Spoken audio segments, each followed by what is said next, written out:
journey, and as a mom I have very little time, so I thought, why not share with you my reviews on patterns and share with you all the easiest patterns I can find, and give you my honest review.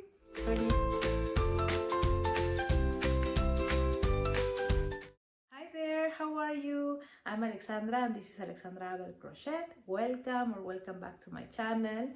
I'm a stay-at-home mom living in Switzerland, and I opened this channel just last year to share my crochet journey. I share pattern reviews, I share YouTube tutorials, well, 2. I hope to make more of them, and I'm also currently building my own portfolio to start selling in a very small scale here in Switzerland, just like a side hustle. So if any of these interests you, please click the subscribe button and follow me on this crazy journey. Hi. So this video is about a crochet along. So I just finished yesterday my first crochet along. For those who don't know what a crochet along is and when a designer releases pattern every day, small patterns, and then you crochet along and then you try to finish those crochet patterns in that day and try to follow along with the other people and just crochet together the same project. This time this crochet along is from the designer Menagerie of Stitches. I will pop the name here, I hope I pronounced it correctly. She's also the author of the book Crochet Cafe, which, if you saw my last videos about food, I crocheted a lot of things for my kids' play kitchen, my kids, no, like if I have to want my son's play kitchen, and they were really wonderful, and that's why when I saw on her Instagram page that she was going to do this crochet along, I thought it was a great opportunity to do it, because I already did some of her patterns and I really enjoyed it. Like, I was learning a lot only from the book, new techniques, new ways of doing things, and I thought it was going to be really interesting. Another important point on this is a really big deal for me personally, because since I became a mom, that was in 2022, I have not been able to do any sort of crochet along challenge, any sort of thing. Basically, since then, the first year my son was born, I stopped crocheting basically altogether, because I'm his primary caregiver, the parent that stays at home with him, which is amazing to have the opportunity to do that. And I had to put aside some of the things that I usually do, like crocheting. Of course, during pregnancy I crocheted like crazy and I did lots of things for him, but I stopped for 1 year or even more. And then I started coming back to social media when he turned 3 years old. He's now 4, so like a year ago, more or less. And this is the first time I'm able to do 2 weeks, like 2 weeks of crocheting along other crocheters. So that's really it blows my mind. Like, I cannot believe I was able to do this, no? Sorry I over chatted about that point, but it really means a great deal to me. If you see the pictures on my Instagram about of the patterns that I did, the whole 10 of them, and if you see the the story I posted here on YouTube, the photos are really bad. Like, I saw photos of other people with a green background outside with sun, but I'm not able to do it because the only time I can ever crochet is in the evening when my son sleeps. And then if I wait to take the picture the next day with light, then my phone would get stolen by little hands and then I won't be able to take any photo. So I have to like finish it and take it with whatever light I can find against the wall with a lamp on top of it. So I'm really sorry I cannot do that, but I know that it's just this phase in my motherhood life where I have to adapt, no?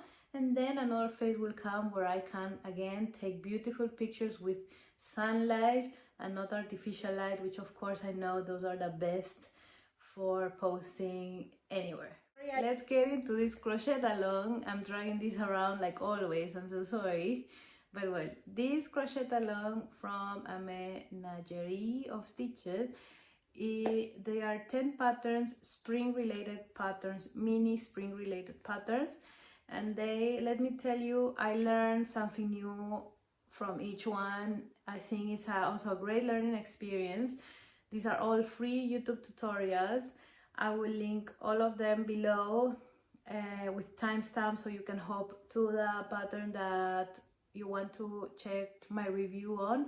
And at the end of this video, I will tell you which were the 5 from the 10 that I would personally think this is something I would make for markets, for example, or to sell, or to put as gifts, like the fastest, quickest options that I thought from these 10 patterns. So stick around till the end, like this video, and don't forget to subscribe.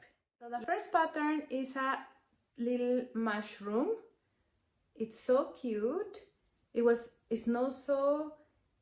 really fast to do, relatively fast, just some details, extra details that you have to work on this round. And then one thing that the pattern asks is to do French knots on the top to make like little circles. I just did speckles, like going through with like embroidering these tiny details. Very easy like that, just because my patience runs thin in the evening and I didn't have the will to make French knots. I don't know exactly how to do them. She has a tutorial for them in their videos, linked in their videos, but it was late and I just tried to finish it, and I did the simple option, like without the French knots. So that would be an alternative. Otherwise, I love the shaping of the mushroom, the details. Look at this here below. It looks like very kind of realistic looking, and I really love it. So the second one is a rainbow. I love this one. No, it's really easy to do. There's change of colors, which you need to know how to make, but then you don't have to hide any threads because you can just stick them all inside. This already has a keychain because this is the property of my son already. He really loved it and it looks so cute on his backpack. I will pop a picture here to show you. That was really nice to do. A really nice second pattern to just start off with a right foot. Okay, the third day, it's a little snail. Look at this cutie. I made him with a little blush. It turned out really cute. Everything is embroidered. I stopped using plastic eyes for a long time because so scared that they will fall off or anything for kids. So I just embroidered them. This one took a bit longer time. I really like it. And I learned some new techniques on how to do this snail, like new ways of doing it, and I thought it was really fun to do, but it took me a little bit more time. Everything's worked in cotton yarn and very extra fine cotton yarn, so to get to this size it takes lots of rounds. Just, I will tell you that, but I really love it. You can make it in a lot of different colors and put it on the desk. It's so cute. Fourth day was a little cloud. Look at this, how cute. The blush just elevates the whole face. I know, it's so cute. This was no color change, one go, and I just put here a little something for a keychain. My son loved it. He started talking to the cloud, bring it to the table, to eat with the cloud. I mean, it's so cute, and it's also like kind of like a little stress-free cloud because it's so huggable, no? My first thought was what if I make it like in chenille or in velvet yarn? Like how big would it turn out, and how huggable also, no? That's really cute, the little cloud. And the 5th day, which was the end of the first week, was a little tulip. I really like this little tulip. It's a new way of doing it with these ruffles here on the top. The leaves are optional, so if you want, you can leave it without leaves. I think a tulip looks always better with a little bit of leaves. And you can either glue them, or in my case I sew them to the stem because I prefer not to use glue. I think, what if it just falls apart eventually? I don't know. So safer to be stitched to the stem. And I think it turned out really, really, really cute. And you can always change colors of that tulip in different colors and make a little bouquet. That's also really cute. Then the second week started with a little butterfly. Not so little, it's a really good size butterfly. I love the wings. I decided to use this color yarn that I had for a long time, and I didn't know what to use it, and I just did, like, I thought, why not do a crazy color butterfly? I love the shape of this butterfly, really, really loved it. I think it's a really original way to do it. It's not so low sew, let's say. You just have to sew the wings, no? I just didn't secure them enough to stay put, but I really like it because then you can like kind of play with it. I love it. The shaping, like I said, wonderful, something new to learn. It took a little bit more time to make, so heads up with this one, but I really, really enjoyed doing it. Then the next day we had a little sprout, a little plant. This was also, I think it was no sew or very low sew, just sewing the earth to the pot. It was pretty quick to do. I think you can change in different greens. In the pattern, the base of the stem had another green. I just did it in a one-tone green. I think it's really nice to have like a desk body and have like a little message here maybe on the front. It's quite kind of cute. Then we have a little sun. I love this pattern. This was super quick to do. There's just one color change for the rays of light, but everything's done in one go, so it works out very quickly. I put also a little loop here because I think it would be a very nice keychain. I did a quick embroidered eyes. These are not for sale or anything, just for me to have, but I would just improve the eyes a little bit. The trick is that because you're doing it like in the circle and not on the side, it's a bit difficult to embroider. I noticed that rather than, for example, when it's like on the side like this, it turns out a little bit better, and when it's in a circle, it's always a little bit difficult to find the right spot for the eyes and the mouth. But you can always use some plastic eyes, no? Then we had a tiny carrot. This is a no-sew pattern. You work up the carrot in one go and then attach the green in the end. You have to check out the pattern for this. It's very nice. You can put the leaves up like this, or you can have them down like I had, like this one.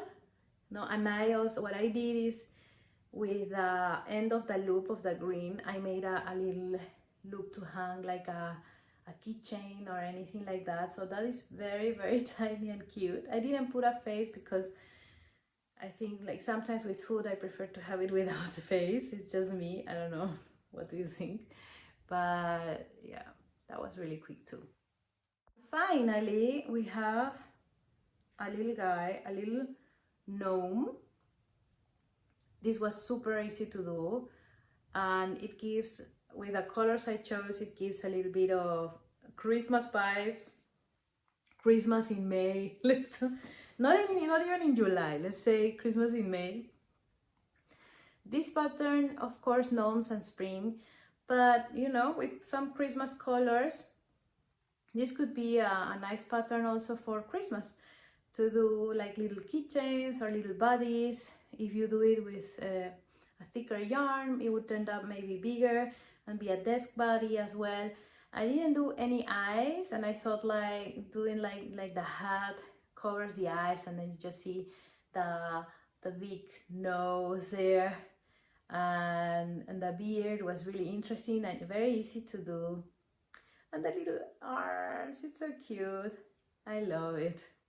Like I promised at the beginning, I will let you know which 5 patterns I thought were the fastest, quickest, more simple but cute, and let's say market prep friendly for like keychains and things like this, that for me personally were, no? So in number 5, I would say it's the Tulip. Why number 5? Because I don't see it very much like something here hanging, like a keychain. I can see it wrapped in a paper or some sorts, or making a little blanket around like a little bouquet, and then with a little note, and that in a little box or something like that, like a little side present, but not necessarily like a keychain itself.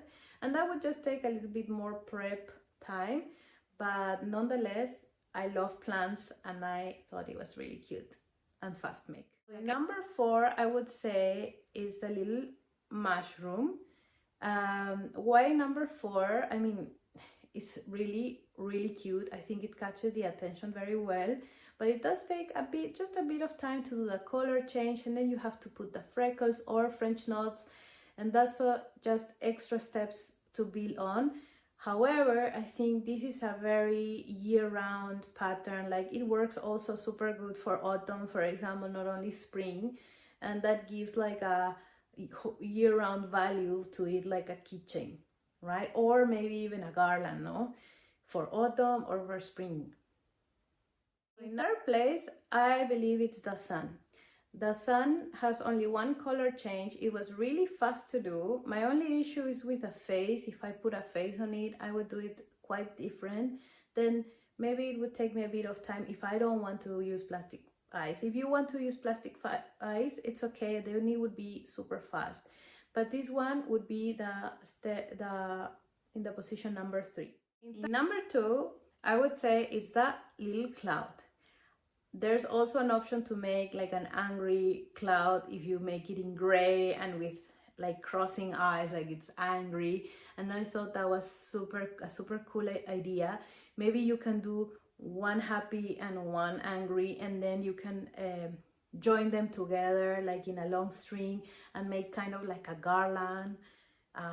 Not a garland, I wanted to say a bag charm to it, and then you have it in your bag, like the happy, sad, or happy, angry cloud. And I think that dichotomy is super interesting and cool and catches a lot of attention.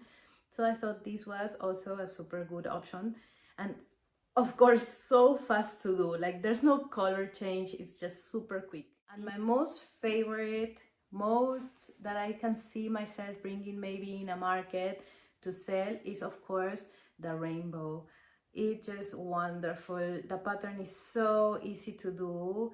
It pops up so nice. There's so many possibilities with colors. You can do a pastel one. You can do one with nude colors like creams and browns.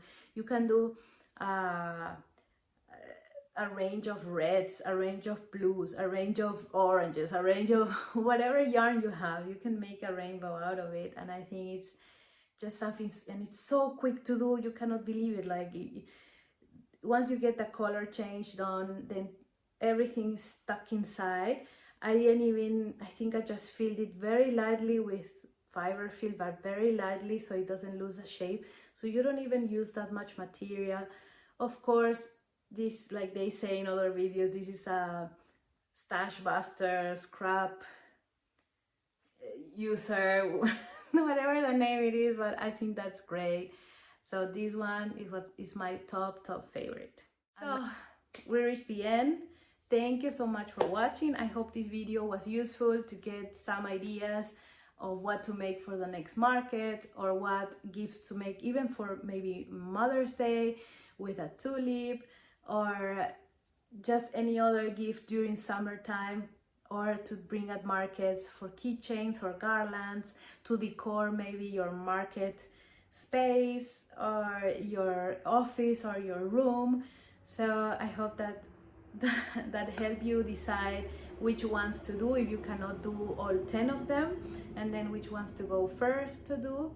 As I said before, I will link everything down below. Thank you for watching until the end, and if you liked and thought this video was useful, please give it a thumbs up, and don't forget to subscribe. That really helps my channel grow and be able to reach more people who are also into crocheting and cute things and ideas, and trying to decide what to do first and not knowing where to start, like I'm usually in this situation. So yeah, I wish you a really nice spring summer, and see you in the next video. Ciao ciao.